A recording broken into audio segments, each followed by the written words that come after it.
100 people subscribe to a channel that's about a world that's been created from scratch. So today I'm answering nearly 30 questions about my apocalyptic world, the Fractured Expanse. First of all, thank you so much for 100 subscribers. I honestly never expected this many people to be interested in a fantasy world I'm building completely from scratch. Over the last few days, I asked you all to send in questions about the world, and we ended up having nearly 30 of them. So let's start answering them. The first question comes from Funny, who asked, have there been any attempts from the outside to enter the Fractured Expanse? Yes, there have been attempts over the years, including attempts by governments, but none have ever succeeded. The storm wall surrounding the land is simply too powerful and too large to get through. That also answers the second part of the question, which is whether anyone has ever succeeded. So far, no one has. Another interesting question is what's actually outside the Fractured Expanse. Outside the storm wall is essentially the normal world.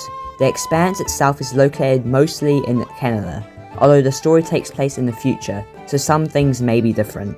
This leads to another question. Did the disaster affect the rest of the world? Not directly. The storm mainly devastated the region inside the Expanse, but the consequences were still huge. Several cities were destroyed, large areas of nature were wiped out, and Canada's economy would have taken a massive hit. Another big question is how big the Fractured Expanse actually is. From the centre of the lands, where Netreville is located, the storm wall sits roughly 1,000 kilometers away in every direction, forming a massive circular region.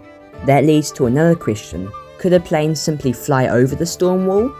This has been attempted many times, but the storm wall is around 10 kilometers tall, making it far too dangerous for aircraft to fly over. Some people have even wondered whether rockets could get over it, but this has also been deemed impossible. The terrain inside the Expanse is extremely rough and mountainous after the storm pushed the land upward, making launching rockets extremely difficult. Now moving on to another question from Ms. Zeke. Are you planning to write stories in this world, or is it just world building? For now, I'm mainly focusing on expanding the world itself by adding locations, lore, and characters. In the future, I'll definitely like to write stories set in this world, but I want to develop the map and the world more first. Now the remaining questions mostly come from one person, Frankly Stupid, who asked a lot of great questions. So thank you for that, and I'll go through them fairly quickly. First, how many people live in Netreville? As of the year 2248, which is 150 years after the storm disaster, the population of Netreville is roughly 100,000 people. How big is the city?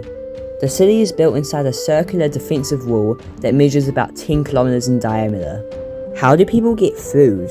Since the storm destroyed most crops and plant life, people mainly survive by hunting animals in the wasteland. These animals are mutated by radiation, so only certain parts of them are safe to eat. How long did the storm disaster last? When the machine failed, the storm burst outward like a massive shockwave. It only took a few minutes to sweep across the entire land before finally stopping about 1,000 kilometers away, where it formed a permanent storm wall that traps everything inside. How many rulers has Netreville had? So far, there have been 3 rulers during the last 150 years, King Raspoon Bartholomew, Queen Trudis Bartholomew, and the current ruler, King Godwin Bartholomew. Does radiation increase or decrease lifespan? Unfortunately, it decreases it.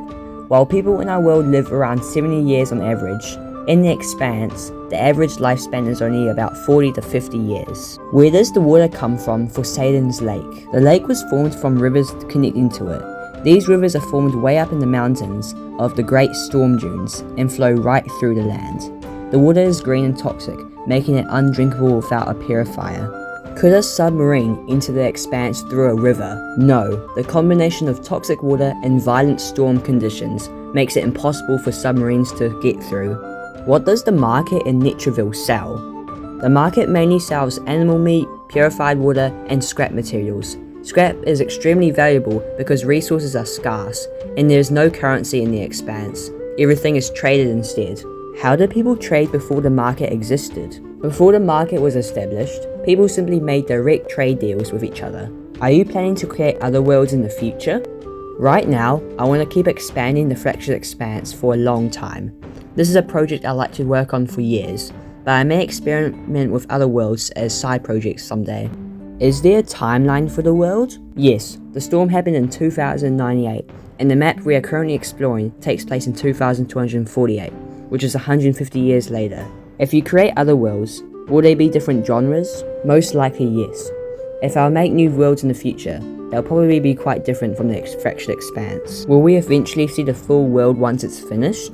Absolutely. I'm building this world piece by piece and showing the process in my videos, so over time you'll slowly see more and more of it. How do the scavenger people survive outside of Nitreville? Just like the people inside the city, they mainly hunt animals such as boar and bison to survive. Can birds fly into or out of the expanse? No. Just like planes, they can't reach the height needed to pass over the storm wall. Are there mutated Canadian geese in the world? Surprisingly no. In my world, the geese didn't survive the disaster. What about America? Is it safe in this world? Unfortunately, the storm actually spread slightly into the United States. It reaches parts of northern Montana, Idaho, and Washington. However, only about 10% of the Fractured Expanse lies in the US, so most of the country is unaffected. And finally, what inspired me to make this world? The Map Maker, a YouTuber who makes similar videos to me, was my main inspiration.